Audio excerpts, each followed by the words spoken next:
نکال لے. Point two be noted. Passion جو ہوتا ہے نا وہ آپ کو کسی بھی لیول تک لے جاتا ہے.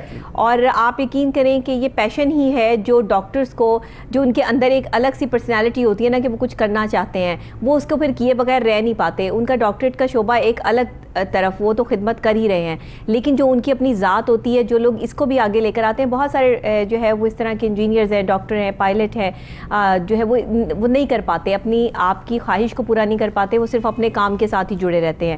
لیکن جو لوگ کرتے ہیں وہ بہت سکون محسوس کرتے ہیں, کیونکہ آپ کا پیشن اور پروفیشن اگر ایک ہی ہو تو بہت ہی اچھی بات ہے, لیکن پیشن اور پروفیشن ہمیشہ الگ الگ ہونے چاہیے تاکہ آپ کے پاس ورائٹی رہے اور آپ جو ہے وہ اچھا محسوس کرتے رہیں. تو یہ بتائیے گا کہ جو آپ رائٹنگ کرتے ہیں اور یہ جو بک آپ نے لکھی ہے, اس میں آپ نے کیا کیا لکھا ہے شاہ نامہ میں, اور شاہ نامہ کا کیا مطلب آپ نے اس میں کس طریقے سے جو ہے وہ اجاگر کیا؟ پاکستان کے کون سے ناردرن ایریاز کی بات کر رہے ہیں آپ اس میں؟ جی, شاہ نامہ اصل میں یہ کہنا چاہوں گا, شاہ نامہ از اے پیکیج. اس کے اندر آپ کو سب کچھ ملے گا, ایک ورائٹی ملے گی آپ کو, اس میں ٹریولنگ ملے گی آپ کو, اس میں لینگویجز ملیں گی, میوزک ملے گا, کیوزینز ملیں گی آپ کو, اس کے اندر کلچر ملے گا, اس کے اندر مختلف جگہوں کے بارے میں, بالکل کھابے اور کھانے ملیں گے. اور شاہ نامہ نام کی وجہ یہ ہے کہ میں شاہ نامہ نام سے لکھتا ہوں. شاہ نامہ ایک طرح سے میرا علمی نام ہے, محمد عظیم شاہ سے شاہ نامہ. اچھا. تو میں نے سوچا اگر میری پہلی کتاب ہے اور اس کے اندر مختلف ٹاپکس ہیں تو اس کا نام ایک شاہ نامہ ہونا چاہیے. اوکے. اور اس کا کور اس طریقے سے ڈیزائن کیا گیا کہ دیکھنے والے کو پتہ چل جائے کہ اس میں ہے کیا. نوروز ایک تہوار ہوتا ہے, اس میں اس کے بارے میں بھی معلومات ہیں. اور پاکستان میں جتنے بھی بدھسٹ مونیسٹریز ہیں, بدھسٹ آثار قدیمہ ہیں, جتنے بھی اسٹوپے ہیں, ان کے بارے میں اس میں ایک ڈیٹیلڈ اکاؤنٹ ہے. ہاں, اس میں آپ نے جہلم داستان کی بات کی ہے, آپ پاکستان کے بارڈرز کی بات کر رہے ہیں, میرے دیس کے قومی پارک کی بات ہو رہی ہے, چنیوٹ کے تاج محل کی بات کر رہے ہیں. یہ چنیوٹ کے تاج محل کی داستان ہمیں بھی سنا دیں. یہ جی گلزار پیلس ہے چنیوٹ میں, ایک بڑی قدیم اور پرانی عمارت ہے. اس کو چنیوٹ کے ایک تاجر ہوتے تھے, انہوں نے بنوایا تھا, بڑی چاہ سے بنوایا تھا, لیکن اس کے بنتے ہی ان کی ڈیتھ ہو گئی, اور ان کا بیٹا اور وائف کافی عرصہ جو ہے وہ اس سے باہر رہے. اور جب وہ ادھر آئے, ان کے بیٹے کی شادی ہوئی تو ان کی بھی ڈیتھ ہو گئی, جس کی وجہ سے تصور کیا جاتا تھا کہ یہ ایک ہانٹڈ جگہ ہے. اس کے بعد اس کو بڑی چاہت سے, جتنی چاہت سے اس کو بنایا گیا تھا, اتنی ہی مطلب بے دردی سے اس کو پھر جو ہے چھوڑ دیا گیا. اس کا برا حال ہو گیا, اور اب یہ ایک طرح سے ایک بڑی ہی قدیم اور خستہ حال سی عمارت ہے, لیکن اب بھی یہ دیکھنے لائق ہے, بڑی خوبصورت اس کے اندر لکڑی کا کام کیا گیا ہے. چنیوٹ میں یہ تاج محل کس جگہ ہے؟ چنیوٹ میں جی, یہ شہر کے اندر, پرانے چنیوٹ کے اندر ہے. آپ کسی سے بھی پوچھیں گے کہ گلزار منزل کہاں ہے, وہ آپ کو وہاں تک پہنچا دے گا. اس کو چنیوٹ کا تاج محل اس طرح سے کہتے ہیں کہ یہ اس علاقے کی سب سے خوبصورت اور دیدہ زیب عمارت ہوا کرتی تھی ایک زمانے میں. اچھا, صحیح ہے. پھر آپ نے اس میں جو ہے وہ فصیلوں اور برجوں میں ڈھلی تاریخ کی باتیں کی, خوابے گلگت بلتستان کے, وہاں کے خوابے زیادہ مشہور ہیں. اصل میں وہاں کے خوابوں کی اس لیے بات کی کہ دیکھیں, سندھ, پنجاب, بلوچستان کے کھانے تو مشہور ہیں, سچی کو ہم سب جانتے ہیں, اور جتنی بھی ہماری صحبت ہے اس کو ہم جانتے ہیں, خیبر پختونخوا کے کھانوں کو ہم جانتے ہیں. لیکن جو گلگت بلتستان ایک خطہ ہے جو چین, تاجکستان, پاکستان, ہندوستان وغیرہ کے بیچ میں ہے, اس نے سب کے کھانوں کو تھوڑا تھوڑا اڈاپٹ کیا ہے. اس کے جو کھانے ہیں جیسے ممتو ہے, شاپ شروع ہے, باروئے گیالین ہے, یوک کا گوشت ہے, یہ بہت ڈیفرنٹ ہیں, بہت یونیک ہیں. تو میں چاہتا ہوں ہمارے بنانے کے طریقے کار ڈیفرنٹ ہوں گے, بالکل ڈیفرنٹ ہیں. اور میں نے اس کتاب میں ان کی کافی حد تک ریسیپیز اور طریقے کار بھی لکھے ہیں کہ ان کے اندر کیا کیا انگریڈینٹس یوز ہوتے ہیں, اور یہ بڑے ڈیفرنٹ. تو یہ آپ نے وہاں بیٹھ کے خود دیکھے ہوں گے, پھر کھائے ہوں گے, ٹیسٹ کیے ہوں گے؟ میں کوئی 2 سے 3 دفعہ گلگت بلتستان گئے ہوں, اور یہ میں نے بنتے ہوئے بھی دیکھے ہیں اور کھائے بھی ہیں.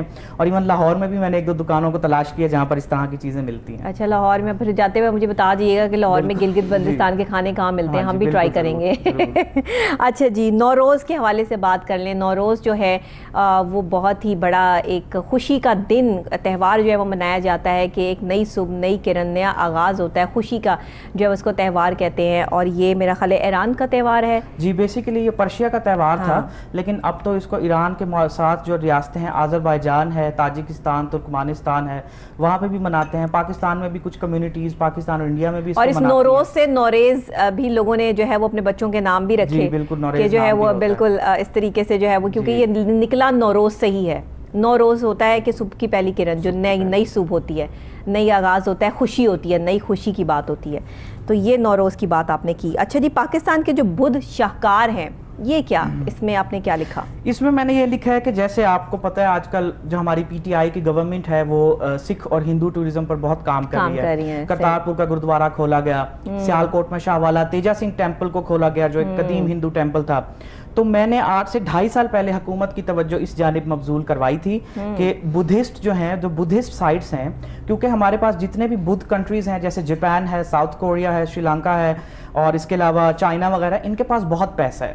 اگر ہم بدھ ٹریولرز کو اپنی طرف اٹریکٹ کرتے ہیں تو ہمارا ایک ذریعہ مبادلے کے ذخائر بہت زیادہ بڑھیں گے. بالکل ٹھیک ہے. ہماری سیاحتی انڈسٹری کو اس سے زیادہ بوسٹ ملے گا کہ ہم ان کو بلائیں، اور ان کے لیے ہمارے پاس ٹیکسلا ہے، ہمارے پاس گندھارا ہے، بہت جگہ ہے ہمارے پاس. بالکل صحیح ہے. کہا جاتا ہے کہ رحیم یار خان کے قریب موجود پتن مینارہ بھی بدھ مقام ہے. بہاولپور سائٹ پر ایک سوئی وہار نام کا اسٹوپا ہے. ایون بلوچستان اور سندھ میں بھی کچھ پرانے اسٹوپاز ہیں جہاں پر ہم ان کو بلا سکتے ہیں. تو پاکستان کے اندر بھرپور اہلیت ہے کہ وہ بدھ ٹورزم کو بھی شروع کر سکتا ہے. ہر مذہب سے ریلیٹ کرتی ہر چیز پاکستان میں موجود ہے. آپ نے تو پاکستان کو پورا کا پورا پڑھا اور پھر لکھ دیا. آپ نے ٹریول کیا، آپ نے ولاگز کیے، بلاگز کیے. تو اس میں جو آپ یہ ولاگ کرتے ہیں اس کو کس طریقے سے جو ہے مینیج کرتے ہیں؟ بلاگ میں جو ہے وہ آپ کس طریقے سے جو ہے وہ اس میں لکھ رہے ہیں، کیا کر رہے ہیں؟ میں جب بھی کسی نئی جگہ پر جاتا ہوں، اب تو ماشاءاللہ میرا فیس بک پیج ہے، لوگ خود اپروچ کر کے کہتے ہیں کہ شاہ جی فلاں فلاں جگہ ہمارے علاقے میں یہ نئی ہے، یہاں پر آئیں، یہاں پر دیکھیں، رستے وغیرہ بتاتے ہیں. تو میں وہاں جاتا ہوں اپنے کسی دوست کو ساتھ لے کر یا خود جاتا ہوں. پہلے اس کے بارے میں معلومات اکٹھی کرتا ہوں، پڑھ کے جاتا ہوں.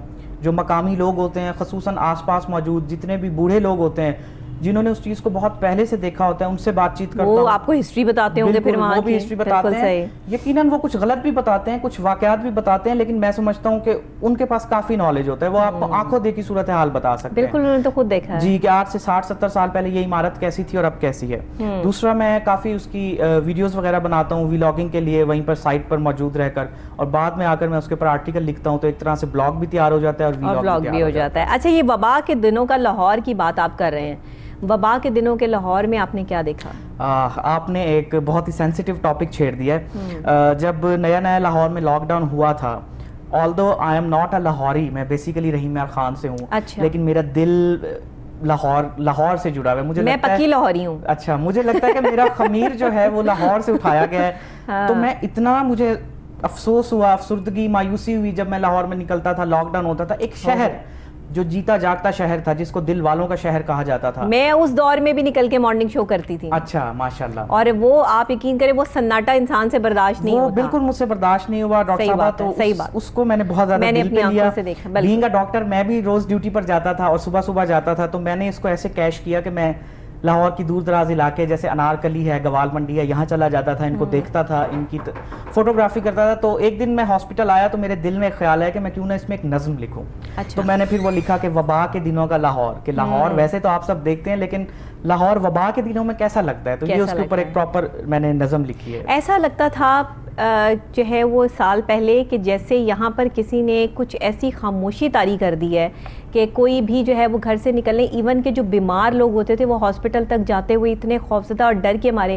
کچھ لوگوں کی تو ڈیتھ اس وجہ سے ہو گئی، اس خوف کی وجہ سے ہو گئی کہ ان کا جو ہے وہ، اگر انہیں ہارٹ پیشنٹ تھے یا شوگر پیشنٹ تھے یا مسائل تھے، کہ ہم نے ہاسپٹل نہیں جانا. یہ تو میری اپنی آنکھوں دیکھی بات ہے کہ اس ڈر، اس خوف نے بھی جو ہے وہ لوگوں کی جان لے لی. اس وقت کووڈ کا اتنا خوف ہوا کرتا تھا. آپ ہاسپٹل میں جاب کرتے تھے، میں کلینک بھی جاتی تھی، ساتھ اپنا جو ہے وہ مارننگ شو بھی کرتی تھی، صبح سویرے نکلتی تھی، شام کو جو ہے وہ گھر آتی تھی. لیکن مجھے صبح میں اور شام میں کوئی ڈیفرنس نظر نہیں آتا تھا، کیونکہ بندہ نہ بندے کی ذات، آپ کو باہر کوئی نظر نہیں آتا تھا. صرف چینل کی گاڑی الاؤ تھی کہ جس میں آپ آ جا سکتے تھے، ورنہ کنوینس وغیرہ سب کچھ جو ہے وہ بند تھا. تو یہ تک ماحول ہم نے دیکھا. اس ماحول میں بھی ہم نے کام کیا، اس ماحول میں بھی ہم نے جو ہے وہ یہ ساری چیزیں دیکھی. لوگوں کے اس ڈر اور خوف کو نکالنے کی بھی کوشش کی، پروگرامز کر کے لوگوں میں جو ہے وہ بہت زیادہ اس چیز کا جذبہ بھی اجاگر کیا. اس وقت میں یہ ہمارے لیے بہت مشکل کام تھا. خود سے بھی مشکل ہوتا ہے نا کہ آپ ایک انسان ہے، ماہر نفسیات ہے، تو اس کا مطلب یہ تھوڑی کہ آپ انسان نہیں ہیں، آپ کی فیلنگز نہیں ہیں یا آپ کو تکلیف نہیں ہوتی. اکثر لوگ مجھے یہ کہتے ہیں آپ ماہر نفسیات ہیں، آپ کو کیا دکھ یا تکلیف ہوگی. ایسا نہیں ہوتا. ہر انسان کی سچویشنز ہوتی ہیں، معاملات ہوتے ہیں. اگر کچھ غلط ہو رہا ہوگا تو دکھ مجھے بھی ہوگا، میں بھی اس چیز پر جو ہے آنسو بہا سکتی ہوں. اس میں کوئی مسئلہ نہیں ہے کہ ایک ماہر نفسیات ایسا نہیں کر سکتا. سائیکیٹرسٹ ہو یا سائیکالوجسٹ ہو، کوئی بھی ہو، ہر بندہ جو ہے وہ درد رکھتا ہے. تو ڈاکٹر صاحب، آپ جیسے فرنٹ لائن سولجرز جو اس ٹائم ہاسپٹل میں کام کر رہے تھے، منٹ میں جو ہے وہ اتنا کرونا کا خوف اور یہ کووڈ-19 کا اس قدر خوف سے لوگ بہت مرے. اس کو آپ نے اپنی نظم میں شامل کیا، اس خوف کو آپ نے جو ہے وہ اپنے کینوس پہ اتارا. جی بالکل اتارا، بالکل اتارا. میں کیونکہ میں خود اس خوف کا ایک طرح سے چشمدید گواہ ہوں. اور میں نے خود اپنی فیملی میں بھی کچھ لوگوں کو کووڈ ہوتے ہوئے دیکھا ہے, میں نے لوگوں کو روتے ہوئے دیکھا ہے. ہاسپٹل میں تو آبویسلی اس طرح کا ماحول ہوتا ہے, بہت ٹینس ہوتا ہے, جس کی وجہ سے میں نکل جاتا تھا اور گھومتا تھا.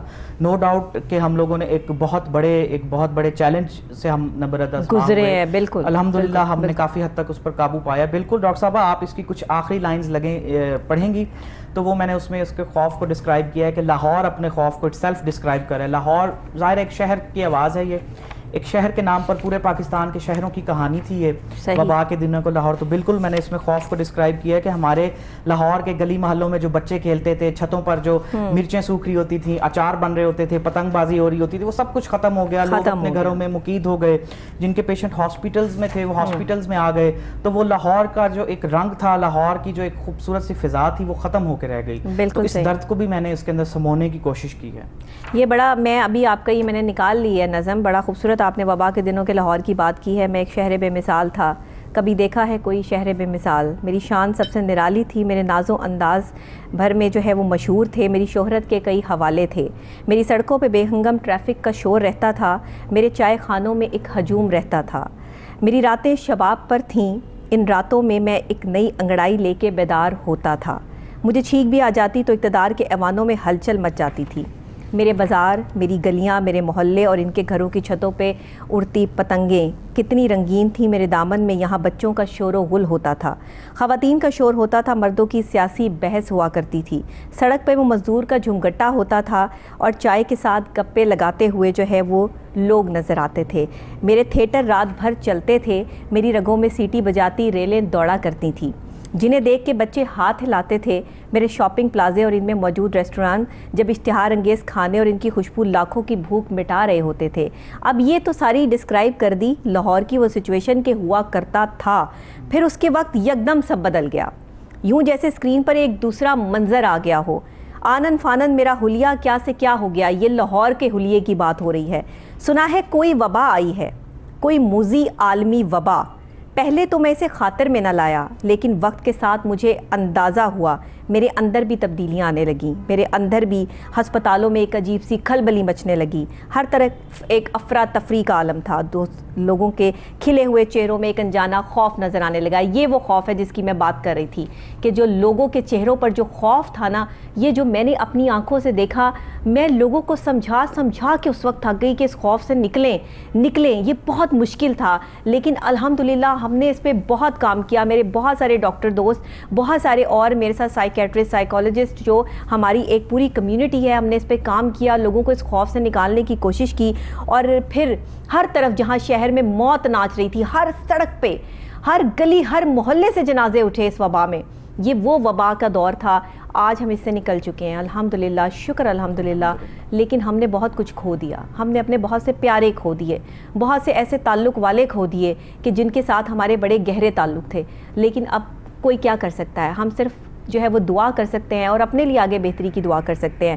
ڈاکٹر صاحب, آپ نے یہ جو لاہور کا منظر وبا کے حوالے سے اس میں لکھا, پیش کیا, پہلے تو میں نے نہیں پڑھا تھا اس کو, میں نے تو آج ہی اس کو جو ہے وہ ریڈ کیا, مگر اس کے ایک ایک لفظ میں سچائی. آپ نے بہت بہترین, آپ بہت اچھے رائٹر بھی ہیں.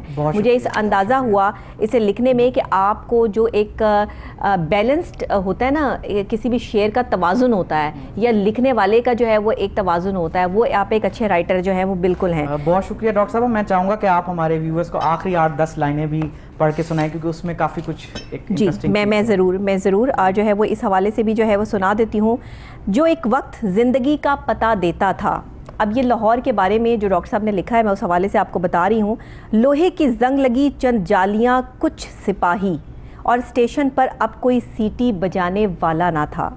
مریض اٹھائے چند ساکت و جامد ریل گاڑیاں, عجائب گھر کی ٹکٹ کھڑکی بھی تو خالی تھی. ڈاک گھر میں اب کوئی بابو ڈاک نہ لاتا تھا. یوں جیسے اس شہر پہ کوئی موت ناچ رہی ہو, یوں جیسے کوئی سب کچھ بنا کر غائب ہو گیا ہو. اوپر والے نے قہر کی ایک مہین سی جھلک دکھائی تھی, اور میں اس جھلک کی تاب نہ لا سکا. میں خاموش ہوں, میں نڈھال ہوں, بے بس ہوں. ہاں, میں وبا کے دنوں کا لاہور ہوں. یہ بہت زبردست جو ہے وہ لاہور کے لیے, یہ آپ نے اپنے اندر اس لاہور کو اتار کے لاہور کی بات جو ہے وہ کر دی کہ میں وبا کے دنوں کا لاہور ہوں. ایسا لاہور بھی دیکھا. آج تو ماشاءاللہ ٹریفک ہے, لوگ ہیں, ہر طرف دوبارہ سے جو ہے وہ زندگی لوٹ آئی ہے. لیکن یہ ہم آج سے 1 سال پہلے کی بات کر رہے ہیں, 1.5 سال پہلے کی بات کر رہے ہیں, جب فوری طور پر لاک ڈاؤن میں سختی اور ہر طرف کسی کو باہر نکلنے کی اجازت نہیں تھی. صرف میڈیا والے یا ڈاکٹرز باہر جا سکتے تھے کیونکہ وہ اپنی ڈیوٹیز پہ جاتے تھے, باقی سب کچھ بند تھا. تو ہم نے اس وقت کو بھی دیکھا ہے اپنی آنکھوں سے. باہر نکل کے جو لوگ منظر نہیں دیکھ سکتے تھے سڑکوں کا, ہم نے وہ بھی اپنی آنکھوں سے دیکھا ہے. یہاں بیٹھ کے آپ کے لیے جو ہے وہ پروگرامز بھی پیش کیے ہیں, آپ کو ساری اپڈیٹ بھی کی ہے. تو یہ اللہ کا کرم ہے, اللہ کا فضل ہے کہ اس نے ہمیں اتنی ہمت دی. ڈاکٹر صاحب ویری ویری بیسٹ, بہت اچھا شاہنامہ اور بہت اچھا آپ نے جو ہے لاہور کو جو ہے وہ اس میں دکھایا. میں شاید اتنا اچھا نہ پڑھ سکی ہوں, لیکن میں نے پوری اپنی کوشش کی کہ آپ کے ان الفاظ کو جو ہے وہ میں لوگوں کے سامنے لا سکوں. لیکن ہماری عوام, ہمارے لوگ جو ہے وہ درد اور کرب کو محسوس کرتے ہیں. مجھے یہ بتائیے گا کہ اب آپ جس لیول پر ہیں, جہاں آپ نے لوگوں کو اپنی طرف متوجہ کیا, پاکستان کی خوبصورتی دکھائی, کھانوں کی بات کی, ہر چیز کی, کوئی خواہش رہ گئی کہ میں نے ابھی یہ بھی کرنا ہے اور ابھی مجھے آگے مزید جو ہے وہ کام کرنا ہے, وہ کیا پروجیکٹس ہیں اب؟ خواہشیں تو جیسے کہتے ہیں انسان کے ساتھ مرتے دم تک چلتی ہیں, نو ڈاؤٹ بہت سی خواہشات انسان کے ساتھ ہوتی ہیں. بس ایک یہی خواہش ہے بیسک زندگی میں کہ پاکستان کا وہ چہرہ لوگوں کو دکھا سکوں جو انفارچونیٹلی ہم اب تک نہیں دکھا سکتے. ایک بہت نیگیٹو امیج پاکستان کی پورٹری ہو رہی ہے. بس یہ ایک خواہش ہے کہ انٹرنیشنل لیول پر کچھ اچھا کر سکوں, پاکستان کی ہڈن چیزیں, ہڈن ٹریجرز جو میں بیسیکلی کہنا چاہوں گا ان کو دکھاؤں.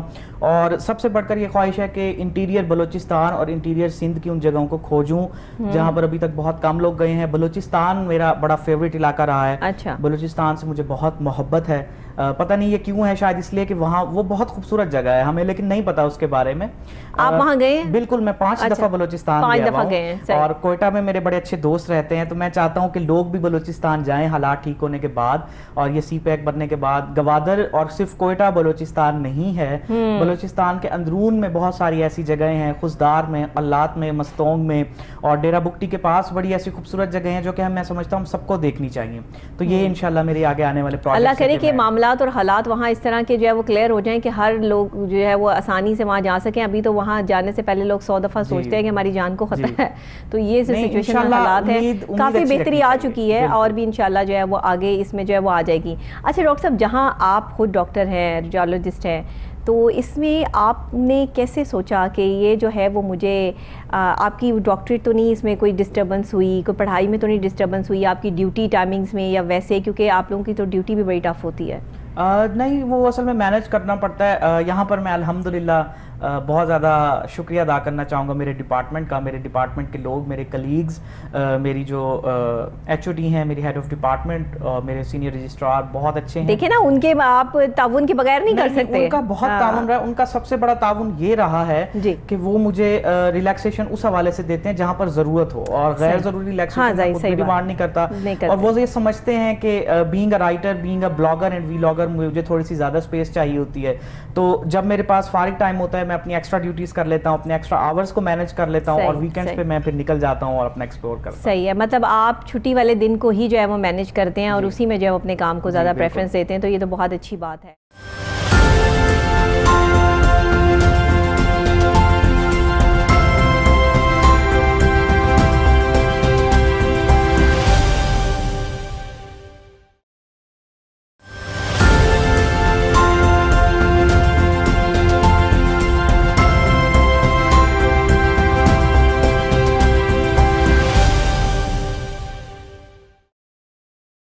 مطلب اگر انسان کرنا چاہے تو کیا نہیں کر سکتا. یہ سارے بہانے ہیں کہ ہمارے پاس ٹائم نہیں ہے, سر کھجانے کی فرصت نہیں ہے. ڈاکٹر صاحب, ہم جیسے لوگوں کو دیکھ کر پتہ چلتا ہے کہ وقت تو ہے, لیکن ہمیں وقت کو یوٹیلائز کرنا نہیں آتا ہے, اور ہم دوسروں کو کہتے ہیں ہمارے پاس وقت نہیں ہے. وقت سب کے پاس ہوتا ہے, صرف وقت نکالنا پڑتا ہے, کیونکہ آپ اسپیشلی کسی چیز کے لیے وقت نکالیں گے تو وقت نکلتا ہے. یہ جو ہم ہر بندے کو کہہ رہے ہوتے ہیں نا ہم بہت مصروف ہیں, ہمارے پاس وقت نہیں ہے, ایسا نہیں ہوتا کہ کسی کے پاس اتنا وقت ہی نہ ہو. سب اپنے لیے وقت نکال سکتے ہیں اگر نکالنا چاہیں تو.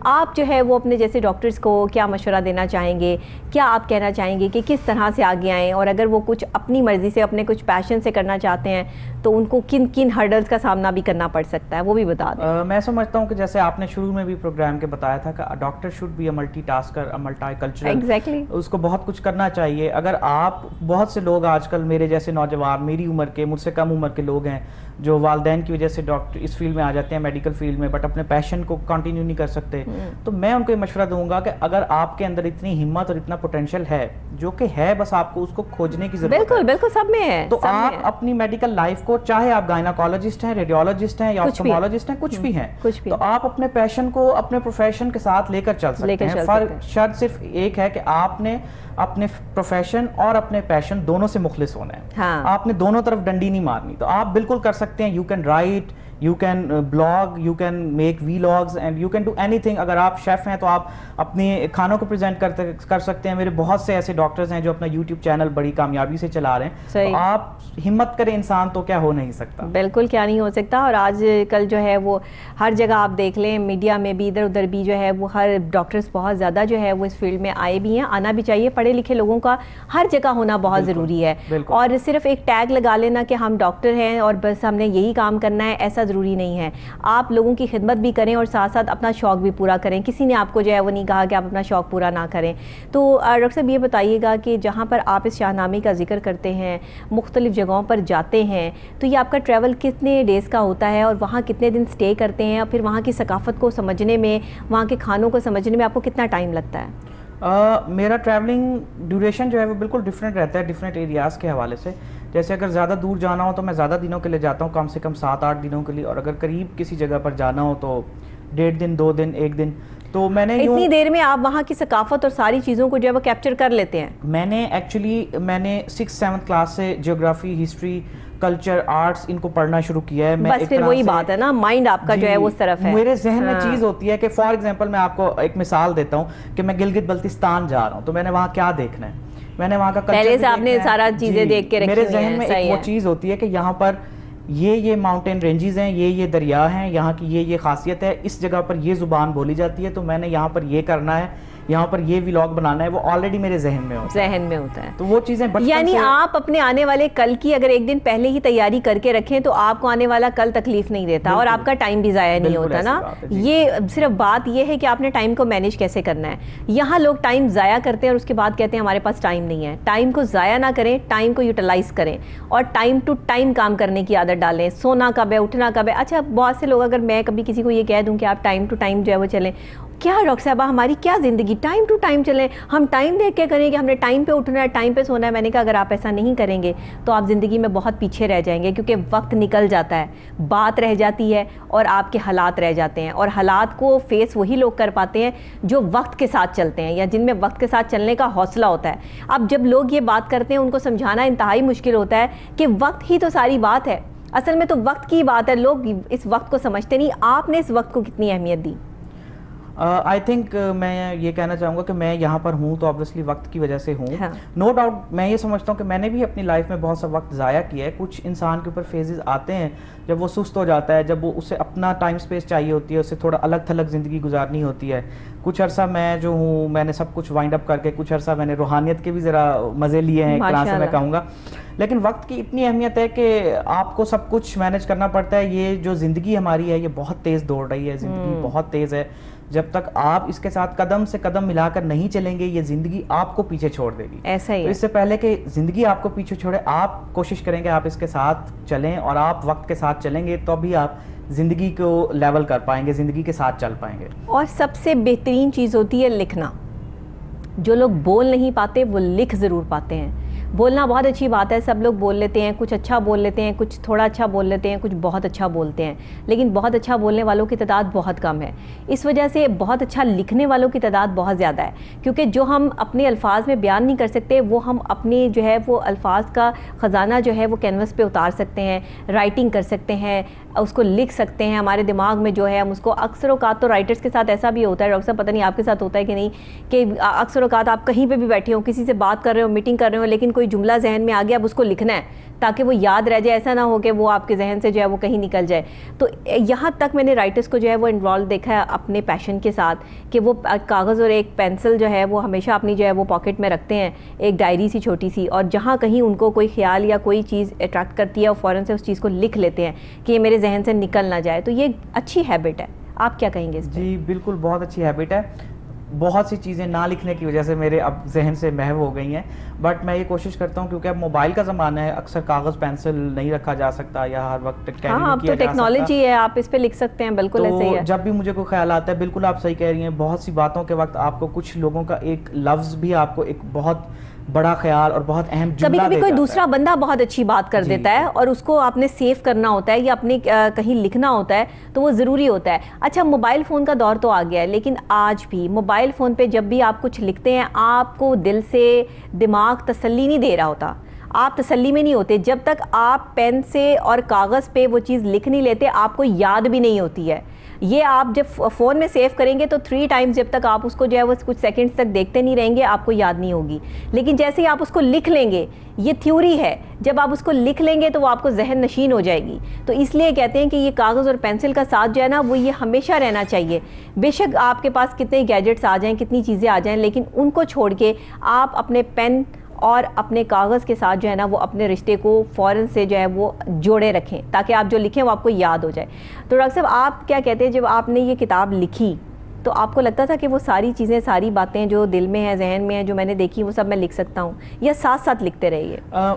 میرے لیے یہ اب بھی بہت مشکل کام ہے کہ جو میری جتنی سوچ ہے یا جتنا کچھ میں سوچتا ہوں اس کو میں کاغذ پر لے کر آ سکوں, کیونکہ آپ کی سوچ جو ہے اس کا کوئی پیمانہ نہیں ہوتا, یہ ایک سمندر ہے.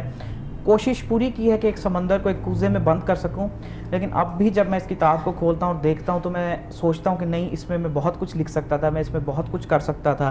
لیکن پھر وہی بات ہے کہ اللہ تعالیٰ نے انسان کو ایک حد تک استطاعت دی ہوتی ہے. ہاں صحیح بات ہے, کوئی انسان اتنا پرفیکٹ نہیں ہوتا, اور اچھی بات ہے کچھ چیزوں کو ادھورا چھوڑ دینا چاہیے, کیونکہ اس سے ہمیں اپنے انسان ہونے کا احساس ہوتا ہے کہ ہمیں انسان ہیں. بالکل صحیح ہے. تو اب بھی مجھے لگتا ہے کہ اس کتاب کے اندر میں بہت کچھ ایڈ کر سکتا تھا لیکن نہیں کر پایا. It's okay, now move on. اب میں نیکسٹ چیز کے اوپر موو آن کر جاتا ہوں. تو ابھی اور بھی کتابیں لکھنے کی آپ کی خواہش ہے یا بس یہ ایک ہی؟ نہیں, ماشاءاللہ میرے پاس اور بہت سارے ابھی تک مضمون اکٹھے ہو چکے ہیں جو ایکسپریس میگزین میں پبلش ہوتے ہیں, اور میری مطلب ابھی 2-3 کتابیں اور انشاءاللہ میں ایکسپریس ٹریبیون میں لکھ رہے ہیں یا ایکسپریس اردو میں لکھ رہے ہیں؟ میں جی ایکسپریس سنڈے میگزین اردو میں لکھتا ہوں, جو ایکسپریس اخبار کے ساتھ آتا ہے. آپ سنڈے میں میرے کالمز پڑھ سکتے ہیں. میں موسٹلی ہیریٹیج پر, کلچر پر اور سیاحت پر لکھتا ہوں. سیاحت پر لکھتے ہیں, صحیح ہے, کیونکہ ظاہر شوق آپ کو وہی ہے. آپ پاکستان کی سیاحت کے حوالے سے جو ہے وہ زیادہ بات کرتے ہیں, دیکھتے ہیں, آپ نے وہاں رہ کر دیکھا ہے, ہر چیز کو پرکھا ہے. وہاں کے لوگوں کے بارے میں آپ کی کیا رائے ہے, کیسے لوگ ہیں؟ میں نے سنا ہے بڑے سیدھے سادے سے میٹھے لوگ ہیں. بہت ساری جگہوں پہ تو گئے لیکن بہت ساری جگہوں پہ جانے کا ابھی اتفاق نہیں ہوا, تو چاہیں گے کہ آپ سے ذرا سن لیں کہ وہاں کے لوگوں کا کلچر کیا ہے, اور کہاں کے لوگ ایسے سیدھے سادے معصوم سے ہیں جن کو بالکل کسی ڈیجیٹل چیز کا یا معاملات کا یا حالات کا پتہ ہی نہیں ہے, وہ اپنی دنیا میں مگن ہے. ایسے لوگ تو آپ کو بہت کم ملیں گے, لیکن وادیوں میں بڑے اوپر کمراٹ سائٹ پر جاز بانڈا ایک جگہ ہے, کمراٹ ہے, اور کالام سے آگے جو مختلف سوات کے اوپری علاقے ہیں, کیلاش کے لوگ ہیں, یہ بڑے بہت پیارے, مخلص اور بہت مہمان نواز ہوتے ہیں. ہنزا, گلگت بلتستان کے لوگ پڑھے لکھے, ایجوکیٹڈ, باشعور لیکن بہت اچھے, بہت میٹھے لوگ ہیں. بلوچستان کے لوگ بہت اچھے ہیں. بلوچستان کے لوگ شاید اتنے تعلیم یافتہ نہ ہوں لیکن وہ بہت میٹھے ہیں, بہت عقل مند ہیں اور بہت زیادہ مہمانوں کی عزت کرنے والے ہیں. ہمارے وسیب کے لوگ, ڈیرہ غازی خان, رحیم یار, بہاولپور کے لوگ بہت پیارے ہیں, مہمان نوازی میں ان کا کوئی ثانی نہیں ہے. تو اور شمال کے لوگوں کی ایک خاصیت اور ہے کہ یہ لوگ موسٹلی لوگ ڈیجیٹلائزیشن سے کیونکہ ابھی دور ہیں, بہت زیادہ یہاں پرنٹ الیکٹرانک میڈیا نہیں پہنچا, تو یہ بہت زیادہ سادہ سے لوگ ہیں اور ان کی زندگی میں جو سادگی ہے وہ ابھی بھی چھلکتی ہے. اور ایک اور جگہ میں بتانا چاہوں گا, پنجاب میں ہے سون ویلی, سون سکیسر ویلی. ہاں میں نے سنا ہے سون ویلی کا نام. بالکل, اس کے حوالے سے یہاں کیا سیٹ اپ ہے, کیا ثقافت ہے؟ یہ جو ہے یہ بہت ہی قدیم اور بڑی پرانی جگہ ہے. کوہ نمک کا یہ علاقہ ہے جس کو ہم سون ویلی بھی کہتے ہیں. یہ لاہور سے کتنے فاصلے پر ہے؟ یہ لاہور سے تقریباً 2.5 گھنٹے کے فاصلے پر ہے. یہ کلر کہار سے تقریباً شروع ہو جاتا ہے. جہلم, چکوال, اٹک, میاں والی, خوشاب کے کچھ علاقے اس کے اندر شامل ہیں. اور یہاں پر کچھ بہت ہی خوبصورت پنجاب کی جھیلیں ہیں, اور اگر آپ نے پنجاب میں رہ کر گرمی کے موسم میں ٹھنڈ انجوائے کرنی ہے اور کسی اچھے ہل اسٹیشن پر جانا ہے, سون ویلی چلے جائیں, تو سون ویلی اور سکیسر چلے جائیں, یہ آپ کے لیے پرفیکٹ جگہ ہے. صحیح ہے. مجھے لگتا ہے ڈاکٹر صاحب اب آپ سے رابطے میں رہنا پڑے گا تاکہ آپ ہمیں بتاتے رہیں کہ گرمیاں ہوں, سردیاں ہوں, تو کون سے پاکستان کے ایسے علاقے ہیں جہاں پر آرام سے جو ہے وہ جا کے رہا جا سکتا ہے. یہ ایک بہت بڑی انفارمیشن ہوتی ہے کیونکہ لوگ اکثر پریشان ہو رہے ہوتے ہیں, ایک دوسرے سے پوچھ رہے ہوتے ہیں بتاؤ جی اب کہاں جائیں, کس جگہ جائیں. زیادہ سے زیادہ کوئی اٹھے گا تو مری چلا جائے گا, سوات چلا جائے گا, یا کاغان ناران کی جو ہے وہ سیر کرائیں گے. اس کے علاوہ ہم نے اور بہت ساری جو بھی آپ نے گوٹ اور کچھ اس طرح کی ویلیز کے نام لیے یہ بہت کم سنے. پہلے تو ہم اپنے پروگرام میں جو ہے وہ کوشش کرتے تھے کہ جی مختلف ویلیز کے حوالے سے بھی انفارمیشن جو ہے وہ دی جائے کہ کون سی جگہ کہاں پر کیا جو ہے وہ اس کا اسٹینڈرڈ ہے. تو ہم اس پر جو ہے وہ اسپیشلی ایک پروگرام 2-3 پروگرامس جو میں کر چکی ہوں اس پر بھی نا, ٹریولنگ پر بھی, کہ کہاں کہاں آپ کو جانا چاہیے, کون سے موسم کو جو ہے وہ آپ انجوائے کریں تو کہاں جائیں.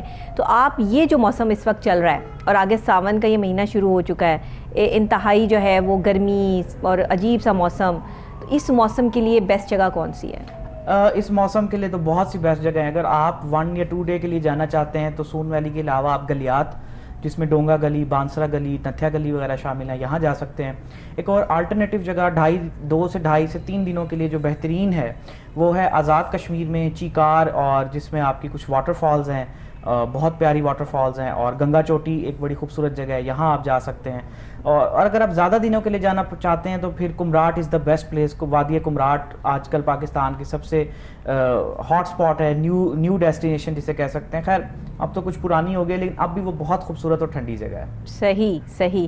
یہ مطلب یہ جگہیں ہیں جہاں پر آپ اس موسم کو جو ہے وہ انجوائے کر سکتے ہیں. لیکن جو ہم جیسے لوگ کام میں جو ہے وہ بیزی رہتے ہیں, جن کو ڈیلی پروگرام کرنا ہوتا ہے, وہ نہیں جا سکتے. ان کو ٹائم نکالنا پڑے گا, چھٹیوں کا انتظار کرنا پڑے گا. ہمیں چھٹیوں کا انتظار کرنا پڑے گا, تب ہمیں موو کرنا پڑے گا. اچھا, تو پھر آپ کے جو ڈیوٹی ٹائمنگز ہوتے ہیں وہ کس طرح سے ہیں؟ آپ کا آل ڈے جو ہے وہ آپ ڈیوٹی پر ہیں یا کچھ ڈیز جو ہے وہ آپ کی ڈیوٹی ہوتی ہے؟ کس طرح مینیج کرتے ہیں؟ ہماری ڈیوٹی ہوتی ہے منڈے ٹو سیٹرڈے صبح 8 بجے سے دوپہر 2:30 بجے تک. اس کے علاوہ ہماری نائٹ کالز ہوتی ہیں, ایمرجنسی کالز ہوتی ہیں, اور تقریباً مہینے میں 3 سے 4 ہماری ایمرجنسی کالز ہوتی ہیں. اچھا. اور ایوننگ ڈیوٹیز بھی ہوتی ہیں, جیسے آج کل میری ایوننگ ڈیوٹیز ہے دوپہر 3 بجے سے لے کر رات 9 بجے تک. صحیح. تو اس حساب سے پھر میں مینیج کرتا ہوں کہ کب کہاں اور کیسے نکلنا ہے. صحیح, بالکل ٹھیک ہے. تو مطلب آپ مارننگ میں جو ہے وہ فری ہوتے ہیں؟ جی. صحیح.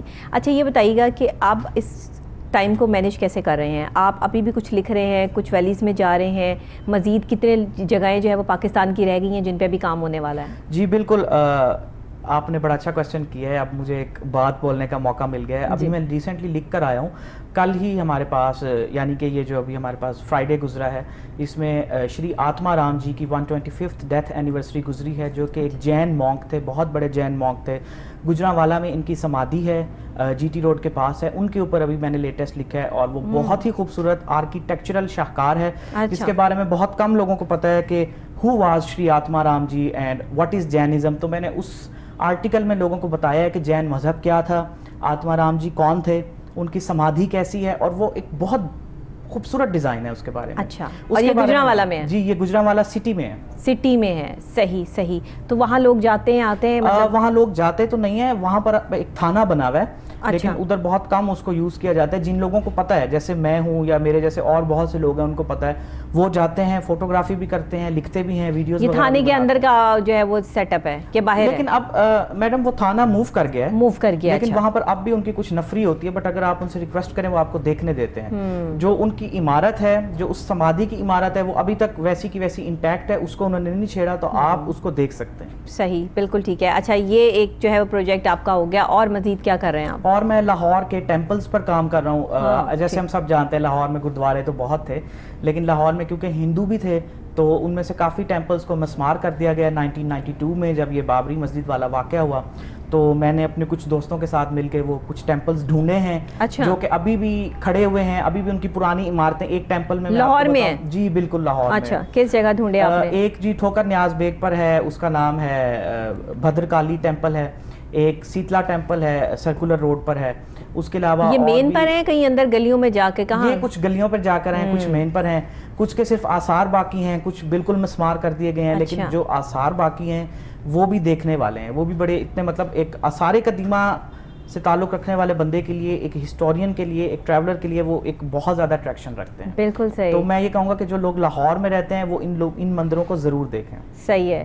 تو ابھی وہاں پر کیا آثار باقی ہیں, کیا کچھ جو ہے وہ وہاں سے پتہ چلتا ہے کہ یہ پہلے یہاں مندر ہوا کرتا تھا اور یہ جو ہے وہ بدھ مت سے ریلیٹ کرتا ہے, یا یہ جو ہے وہ سکھ مذہب کی جو ہے وہ جگہ ہے؟ تو ابھی آپ جیسے کہہ رہے ہیں کہ کچھ مسمار ہو گئے ہیں, کچھ رہ گئے ہیں, تو جو رہ گئے ہیں وہاں کیا باقی ہے؟ جیسے میں نے ابھی بتایا, ایک بھدر کالی ٹیمپل ہے ٹھوکر نیاز بیگ میں. یہ ایک کمپلیکس ہوتا تھا, اس کے اندر ایک مندر تھا, ایک تالاب تھا, ایک کنواں تھا, اور کچھ سمادھیاں وغیرہ تھیں.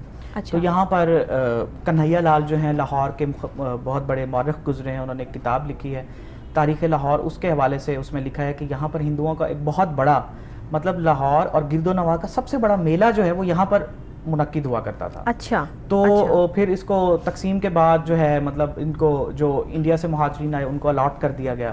اب مندر کے جیسے باولی, کنواں اور جو سمادھیاں ہیں ان میں سے کچھ کو مسمار کر دیا گیا ہے. جو مندر کے کچھ حصے ہیں, ایک حصے کے اندر اسکول بنا ہوا ہے, گورنمنٹ بوائز پرائمری اسکول ٹھوکر نیاز بیگ ہے, اور کچھ حصے جو ہیں وہ کچھ گھر لوگوں کو الاٹ کر دیے گئے ہیں.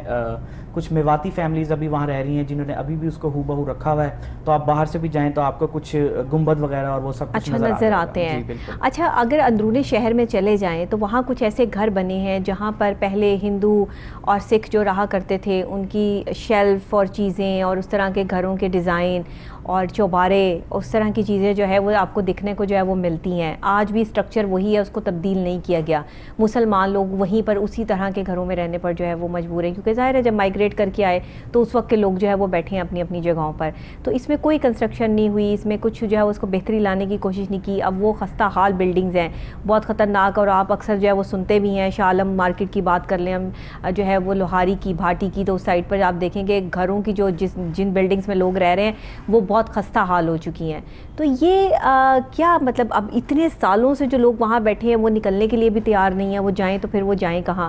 تو ان چیزوں کے لیے بھی تو کچھ جو ہے وہ آپ لوگوں کو ایفرٹ کرنی چاہیے کہ اگر آپ آثار قدیمہ کی بات کر رہے ہیں, آپ جو ہے وہ اس ٹریول کر رہے ہیں, جیسے آپ نے کہا کہ آپ نے گورنمنٹ کی جو ہے وہ دھیان کروایا کہ اگر ہم جو ہے وہ بدھ مت پہ کام کریں تو ہمیں بہت زیادہ جو ہے ریونیو اکٹھا ہو سکتا ہے. تو اس حوالے سے آپ نے کچھ کرنے کی کوشش کی آگے؟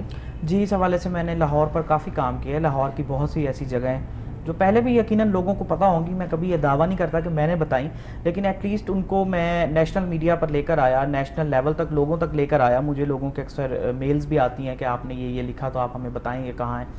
کوشش بہت کی ہے, کچھ جگہوں کو حکومت نے پروٹیکشن بھی دی ہے, لیکن جیسے دہلی دروازے کے اندر بہت سے گھروں کو اور بہت سی چیزوں کو وارڈ سٹی اتھارٹی نے محفوظ کیا ہے.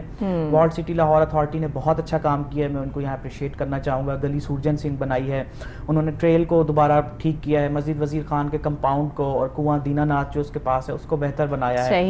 لیکن اب بھی میں سمجھتا ہوں کہ لاہور جو ہے وہ ایک عمر و عیار کی زنبیل ہے, بہت قدیم ہے. آپ جب بھی اس کے اندر ہاتھ ڈالیں گے, آپ جب بھی ایک نئی جگہ پر جائیں گے, آپ کو ایک نئی چیز ملے گی. صحیح کہہ رہے تو ہیں. وہ محکمہ آثار قدیمہ کے کچھ لوگوں سے میری بات ہوئی ہے, وہ یہ کہتے ہیں کہ ہمارے پاس فنڈز کی بہت کمی ہے, گورنمنٹ لیول پر ہمیں فنڈز نہیں ملتے, جگہیں ہمارے پاس پریزرو کرنے کے لیے بہت زیادہ ہیں, اور کچھ ایسے گھر اور کچھ ایسی جگہیں جو تقریباً 150-200 سال پرانی ہیں, وہ ان کا پھر مقدر ہوتا ہے کہ وہ گر جاتی ہیں اور ان کو پھر کوئی نہیں پوچھتا. تو اس معاملے میں وہ ضائع ہو جاتی ہے نا. بالکل ایسے ہی ہے. اس معاملے میں ڈاکٹر صاحبہ وہ بھی بے بس ہیں, کیونکہ ہماری گورنمنٹ اتنے پیسے کہاں سے لائیں. صحیح بات ہے, بالکل ایسے. ہاں, صحت اور تعلیم کے لیے اتنا بجٹ نہیں ہے, تو پھر ٹورزم کے لیے اور آثار قدیمہ کے لیے اصل میں ان چیزوں کو سیو کرنے کے لیے بھی بہت پیسہ درکار ہوتا ہے, کیونکہ آپ نے کوئی 200 سال پرانی چیز سیو کرنی ہے تو اس کو سیو کرنے کے لیے اتنا ہی ہیوی مٹیریل آپ اس پہ لگائیں گے تبھی آپ اس کو سیو کر پائیں گے. وہ کوئی بلڈنگ ہے, کوئی جگہ ہے, یا کوئی باغ ہے, یا کوئی بہت سے پرانے یہاں پر جو ہے وہ درخت ہیں, 200 سال پرانے درخت ہیں. میں نے درختوں کی ہسٹری پہ بڑا جو ہے وہ کام کیا,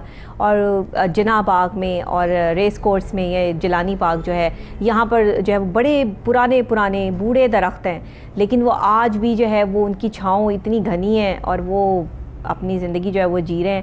اس سے پتہ چلتا ہے کہ یہ جاندار ہیں, یہ وہ سانس لینے والی چیز ہے, وہ ایک جو ہے وہ پودوں کی ایک معاملات ہیں کہ یہ ہمارے ارد گرد موجود ہیں. انسان ان سے خوش ہوتا ہے اور یہ کچھ انسانوں سے خوش ہوتے ہیں, اور کچھ انسان انہیں تنگ بھی کرتے ہیں, جس کی وجہ سے یہ پھر اکثر اوقات آپ کو یہ لگتا ہے کہ اس تو درخت پہ کسی کا سایہ ہے, اس پہ تو جن ہے, اس پہ تو بھوت ہے. ایسے گھروں کے حوالے سے بھی بہت ساری باتیں ہوئیں. آپ نے جیسے کہا کہ یہ بدھ مت کے جو جہاں پر تھے مندر تھے یا جو بھی تھے, وہاں پہ گھر بن گئے یا کچھ بھی بن گیا, وہ چیزیں آباد نہیں ہوئی. ہم نے دیکھا کہ وہ چیزیں کھنڈر کی کھنڈر ہی ہیں. آج بھی وہاں پر اتنا ہی سناٹا اور اتنی ہی جو ہے وہ خاموشی موجود ہے کہ اس چیز کو جو ہے وہ آباد کے زمرے میں ہم لا نہیں سکتے, اور وہاں رہنے والے لوگ بھی اسی طرح پریشان. اس کی کیا وجوہات ہے؟ اس پہ کوئی ریسرچ کی آپ نے؟ یہ کیا ہے؟ اس پر ابھی بہت زیادہ ریسرچ تو نہیں کی, لیکن میری تھوڑی بہت جو اطلاعات ہیں ان کے مطابق جو جگہیں کنٹینیوسلی آباد رہی ہیں اور تقسیم کے فوراً بعد وہاں پر لوگ آ گئے ہیں, وہاں پر تو کافی لوگ ٹھیک ٹھاک رہ رہے ہیں, ان میں تو کوئی مسئلہ نہیں ہے وہاں پر.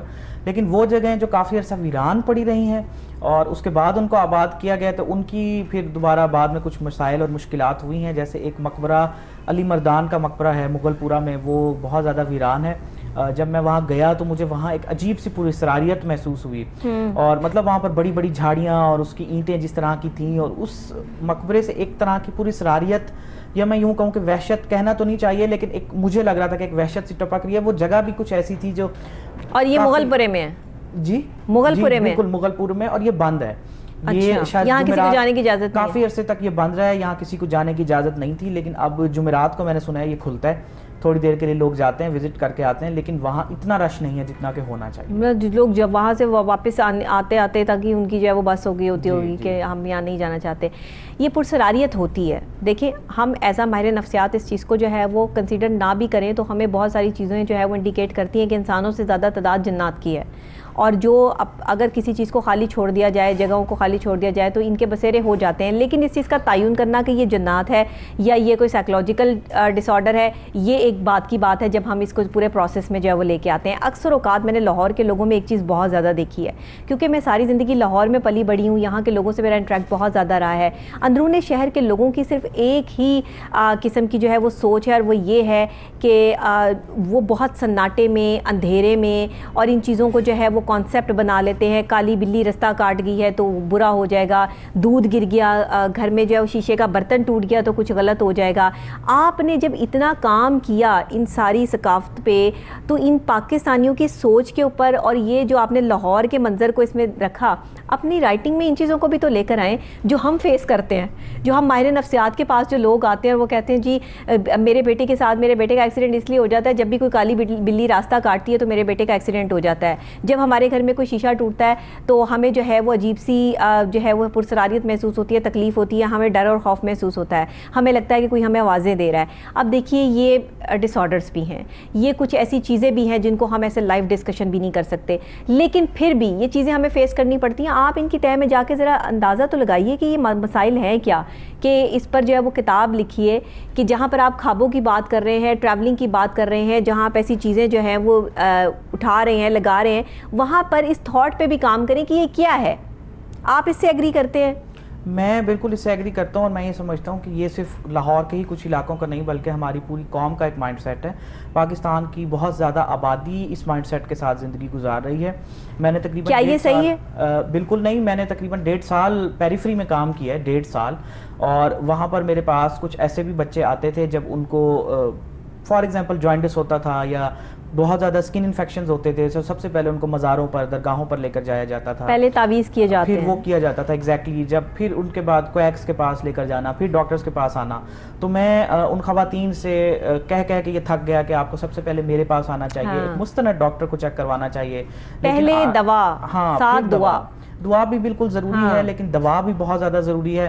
اور آپ نے جیسے یہ کہا کہ یہ جو ہمارے پاس متس ہیں, کالی بلی کا رستہ کاٹ جانا, 13 تاریخ کا منحوس ہونا, انفارچونیٹلی یہ چیزیں اسلام میں بھی منع ہے. اسلام بھی ان چیزوں کا درس نہیں دیتا. اسلام میں بھی یہ نہیں ہے کہ فلاں چیز جو ہے وہ منحوس ہے اور فلاں چیز جو ہے وہ ہمارے حق میں ہے. یہ چیز ہمیں سمجھنی چاہیے, بٹ انفارچونیٹلی ہمارے لوگوں کے ذہنوں پر. ڈاکٹر صاحب نیکسٹ آپ ضرور اس پر جو ہے وہ ضرور کام کیجیے گا. آپ کا بہت شکریہ, بالکل آپ نے مجھے بہت اچھا ایک ٹاپک دے دیا, تھینک یو سو مچ. بہت شکریہ, بہت شکریہ آپ تشریف لائے. آپ کیونکہ اچھے رائٹر ہیں, آپ اس چیز کو کینوس پہ اتار سکتے ہیں, اس لیے اچھے رائٹر ہمیشہ اگر یہ اچھی سوچ کو کینوس پہ اتار سکیں تو ضرور جو ہے وہ اس پر کام کرنا چاہیے. ناظرین آپ کا بھی بہت شکریہ کہ آپ میرے ساتھ ہوتے ہیں. ڈیلی میری کوشش ہوتی ہے کہ ایک بہت ہی مزے کا پروگرام آپ کے لیے جو ہے وہ پیش کیا جائے, کچھ انفارمیشن پیش کی جائے. اس حد تک میں کہاں تک کامیاب ہوتی ہوں یہ تو آپ بتائیں گے, اور آپ کے مجھے جو ہے وہ کمنٹس بھی ملتے رہتے ہیں. آج کل ذرا تھوڑی سی جو ہے وہ آپ کے کمنٹس زیادہ آ رہے ہیں اور میرے جوابات جو ہے وہ تھوڑے سے کم ہیں, تو وہ اس پر بھی میں ذرا کنسنٹریشن کروں گی, جلدی جلدی جواب دینے کی کوشش کروں گی. لیکن آپ لوگوں نے ناراض نہیں ہونا, اپنی محبت اپنا پیار اسی طرح جو ہے وہ میرے ساتھ بنائے رکھیے. آپ نے کوہ نور @9 with ڈاکٹر نبیہہ علی خان لکھنا ہے, یوٹیوب پہ جانا ہے, فیس بک پہ بھی آپ جو ہے وہ کوہ نور کو جوائن کر سکتے ہیں, سوشل میڈیا کی دوسری ویب سائٹس پہ بھی جو ہے وہ آپ جوائن کیجئے, میرے پروگرام کو لائک کیجئے, پسند کیجئے. اور ساتھ ہی اگر آپ جو ہے وہ میرے یوٹیوب چینل کو یا ویسے لائک کرنا چاہتے ہیں تو آپ میرا نام لکھیں گے تو سارا سیٹ اپ آ جائے گا, آپ اس کو لائک کیجئے, سبسکرائب کیجئے. تھینک یو سو مچ. اسی کے ساتھ ڈاکٹر نبیہہ علی خان خان کو اجازت دیجیے. کل پھر نئی صبح نئے آغاز نئے انداز کے ساتھ دوبارہ آپ سے یہیں پر ملاقات ہوگی. تب تک کے لیے دیجیے گا اجازت. اللہ نگہبان.